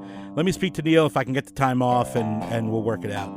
So I talked to Neil. I tell him the whole pitch, and Neil says to me, if you want to get paid for your time, ask for $1,000 plus expenses. If you want to get paid what you're worth, ask for $2,000 plus expenses. So I get back on the phone with Paul Bisbee, and a couple of days had passed by that point. I wanted to let him know I was really pondering this question of what to charge. So I'm stumbling around and I'm bumbling my words, and I just want to make this work. And, and I was so sheepish. I didn't want to say any number. And I was thinking maybe how about we could probably do it. How about we do it for about $2,000 plus expenses? And Paul Bisbee says, book it. And I said, shit, I should have said $5. Now that Mike was booked, he had to figure out what he was going to actually talk about. The presentation was going to be an hour, and he was going to be paid $2,000 for it. In the typical Big Mike style, he discussed his predicament with his friend Greg. Greg's input was simple. It sounds like they're paying you roughly what you make in a month, so you should probably put about a month's worth of work into it. There are 3 specific memories that pop in my mind when I think about creating the Becoming a Customer Service Ace presentation. The first thing is this focus on what am I all about? And because of my history with the Disney company and because of how much of that influenced what I was doing with Subway, I knew it had to be focused on customer service. And I narrowed it down to 3 principles. One was anticipating people's needs. That's the A. And I had exceeding expectations. That was the E. And I didn't have anything in between it. And I got excited about the idea of calling it Becoming a Customer Service Ace, ACE. So I ended up doing complete and total knowledge of your business. So the aces of customer service aren't even the aces of customer service, because the C is not actually a C. The C should actually be a K for knowledge. But anticipating needs, complete and total knowledge of your business, and exceeding expectations. That's memory one. Memory two is sitting down in my parents' living room, eating a Chinese dinner on the coffee table, and watching an episode of Frasier. And it's this episode where Frasier's agent is trying to give him a junior agent, and she's really trying hard to get the gig. And she follows Frasier and his boss into a health club bathroom and steals their pants. And she basically gives them like a locker room pep talk. And I knew, and Frasier being a nerd character, he's like, I've never been part of a locker room pep talk like that. It felt amazing. And I thought to myself, I got to incorporate that. I want to turn whatever I end up doing, it's going to have that type of vibe. I'm going to pump people up, because lots of people have never had that locker room speech feeling, and I'm going to give them that locker room speech feeling. And the third memory is sitting down in my summer shack in Rocky Point watching We Are Marshall, the movie about the football team where most of the team members perished in a true story, where the college team perished in a plane crash. And their whole thing is we are, and the people respond, Marshall. And I like that call and answer, so I knew I was going to do We Are Team Subway. And that's the long and short of how I created the Becoming a Customer Service Ace speech, and with the ending of We Are Team Subway. Mike concluded his speech with his booming, "We are," and the response was deafening. Team Subway and Mike exited the ballroom with hundreds of Subway franchisees giving him a standing ovation. You know how people talk about if they could relive parts of their life, which parts of their lives would they relive? This is certainly one on my list, because it wasn't just the reaction from the crowd and that sense that they bought into everything I was saying. I, of course, wrapped in the story of the feast into the presentation so people would understand that, and people really, really connected to that story. And I felt bad that so many of them really had no idea, and even they were shocked. It was like they couldn't believe that this is true, and it was all true. But beyond that, beyond the reaction and the energy, the tension, the excitement, the vibe, the inspiration, it was just such an incredible, incredible high. I had not felt anything like that since, being on stage in front of people playing in bands and stuff. And when I was in that presentation for that hour that I was talking to those people and they were listening to what I was saying and I was connecting with them, there was this moment of clarity. And it was like, there are so many things that I have done so far, and there are so many things that I feel like I'm capable of doing. But this is what I feel like I was born to do. This is what I felt I was put on earth to do. To connect with people and communicate with people in this environment, in this way. It's like Spock said, this was my first best destiny. Mike returned to Long Island with a level of excitement that was nearly indescribable.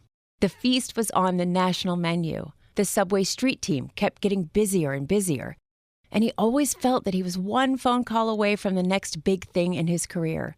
He just got back from giving his first marketing and customer service presentation that was such a success. And bookings for 3 more speeches for the fall of 2008 came within a matter of weeks. Mike certainly had a lot to be happy and excited about, but those closest to him knew. He was still heartbroken over the feast. It's a weird thing to talk about, because when I say it to myself in my mind, it all sounds very legitimate to feel the way that I feel about what was happening in my mind back then. But when I say it out loud, I realize that it kind of seems, or it sounds silly, or it could seem silly to most people. And every time it comes up, oh, did you trademark it? You should have trademarked that. You'd be, they should have gave you money. And yeah, when I'm struggling to pay my bills, I think about that stuff, and I think about how many people did make money, but it's a combination of all of it. And it's not one thing more than the other. It's not ego. It's not money. It's a combination of the effort and just what I felt could have been, and somewhere in my heart I feel that should have been, and it's just not the way that it happened. And there's so many other great things that I can look back and highlight and be proud of and be happy about, but that particular thing, it's still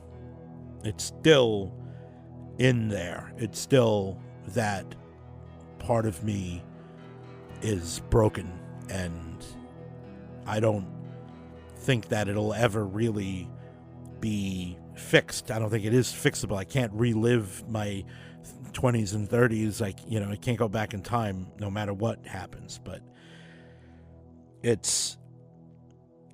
there were very dark times as a result of not being able to participate or feeling like I was able to benefit from it.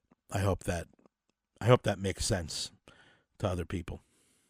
As time went on, being the guy that created the Feast for Subway still turned heads whenever Mike told his tale in public, but internally, within the Subway world, there was less and less excitement around the big idea of a big sandwich. It didn't happen all at once, but once it started to happen, there was no stopping the decline of the Feast.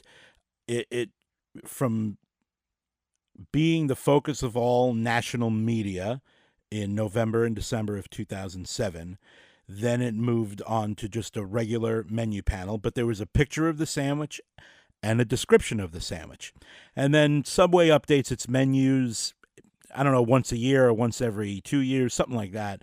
But with every new menu design, the Feast became less and less of a focus. And it wasn't right away, but it was fairly soon, and from my taste, too soon for my taste, that they took the picture of the sandwich off. And I was like, all right, well, without the picture, it's not really going to sell. And you might be talking about those replica sandwiches. I'm going to get to that in a second. But so eventually in the new menu panels, the picture of the sandwich was removed, and it was just the name and the description. And then, in which I was certain was the final nail in the coffin, they updated the menus and only put the name. It was just the Feast. No description. You had no idea what was going to be on it. So I don't know if that was done deliberately or, obviously it's many years removed, so I can say that decision, anyone running a sandwich shop would know that that's an incredibly stupid thing to do, to remove the description. Who's going to order a sandwich that they don't know what is on it? And so that was kind of like the beginning of the end, and it was disappointing. And actually, this is one of my favorite parts of the whole story, the replica debacle. So you might remember I had pitched the idea to put a fully made Feast at the point of order to entice people. That was an inspiration from what pizzerias do. I remember being convinced to buying a salad slice of pizza because it was under glass at the point of order, and it was so delicious looking, I got a salad slice. I was, of course, not happy with my salad slice, but I got it because it looked great. So it started out as making a full Feast at the point of order, but we knew over time it doesn't hold up, so they moved to the replica. And the replica of the super stuffed Feast, the submassive Feast, looked incredible. It looked so real, so lifelike. I still have the prototype. I do have it. But when they did that and they launched it in New York during that June 2007 test, they had 1,000 beautiful, delicious-looking replicas of the Feast. After the test, but before the national test, where we knew it's going to be a foot-long Feast, now they're going to make foot-long replicas of the Feast. But I talked to the director of marketing, Bill Smith, at the Subway convention, which was in Florida that year. And I remember walking between the Swan and Dolphin hotels, talking to Bill and saying, hey, the product shots from the Florida test are actually upside down. Those are, it's pepperoni, salami, ham, turkey, roast beef. The product shots in Florida have the sandwich built the wrong way. So if you're using those to make the replicas are going to be upside down. And he was like, and I said, Bill, I know how the sandwich tastes best. And he's, oh, I believe you, Mike. Oh, I believe you. So anyway, fast forward, the national launch of the Feast is going to happen, and yes, they're going to invest in 20,000 Feast replicas, and they come in the mail, and they look like trash. They look like I could have made one better with paper mache and crayons in my bathtub, and I was so dejected. I didn't know what to think, and I did a little bit of research, and it turns out by that point in the summer, they had already decided that they're going to be launching the Feast. They already began making the really good-looking foot-long Feasts, but they were all built upside down. So they had to halt production, and because they only allocated a certain amount of money, this is the story I got, I don't know how true it is, but they only allocated a certain amount of money to make these replicas, so they could no longer use the replica company that made the really good-looking sandwiches. They had to go to a cheaper company, and the cheaper sandwiches looked so much cheaper, so much worse. It was the kind of thing where you looked at it and you were like, no one's going to buy that. It's actually going to hurt sales. And I think it did hurt sales. And I'm so mad that I wasn't in a meeting, and I could have said, all right, then let's just go with the goddamn sandwich upside down. Who cares? Just get it at the point of order where people are actually going to buy it. So, yeah, I don't know how much money they wasted on the incorrectly built Feasts, and I don't know how much money they spent on the crappy-looking Feasts, but if it was more than $1, which it was money that was not well spent. And then, of course, came $5 footlong. If you were old enough to be talking during this era, you know about the $5 footlong craze. When Subway launched its iconic $5 footlong promotion, it didn't just boost its own traffic, it fundamentally reshaped pricing expectations across the entire quick-service restaurant industry. In the 2 years that followed, competitors were forced into a value-driven arms race, with national chains as well as small locally owned restaurants aggressively expanding and promoting their own price-fix menus and bundled deals to stay competitive. The simplicity and clarity of Subway's $5 price point resonated during the economic downturn, training consumers to expect substantial portions at low prices and putting pressure on margins industry-wide. As a result, all brands had to rethink menu engineering, streamline operations, and prioritize perceived value, leading to a long-lasting shift where value promotions became a central pillar of fast food marketing rather than a periodic tactic. I would never say that $5 footlong was the death of the Feast. The Feast was already on a decline before $5 footlong came along. And $5 footlong was incredible, right? What an idea. And I was totally on board with $5 footlong. I was one of its biggest supporters. What it did to sales was absolutely unbelievable. But in the back of my mind, I knew that the Feast was kind of like a cautionary tale, because eventually costs of goods is going to go up.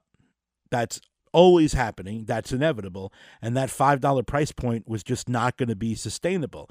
No one knew if it was going to be a month from now or a year from now or 5 years from now, but at some point, the $5 price point just wasn't going to work. There was just no exit strategy, and everybody got so excited about it because of the reaction from the people and what it did to sales year over year. It was really incredible.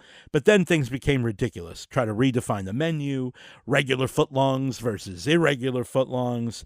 It was just not a really good time for the brand to try to figure out how to live in a world with the $5 footlong. And actually, it's a tale of two promotions. These two things, the bigger sandwich menu idea with the Feast of Sangiamo or the Feast or whatever you want to call it leading the charge, and the $5 footlong, both ideas coming from the field, both promotional ideas that resonated with people, and both ideas made it all the way to the national menu, and both ideas faded over time and ended up where all promotional ideas eventually go.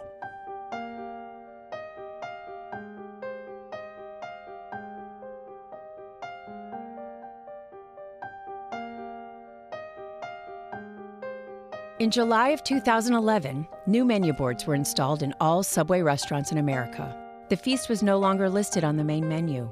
This marked the official end of the Feast's availability on the national level, but many stores continued to serve it either as a local item or as a hidden menu item for the Subway fans that came to love it.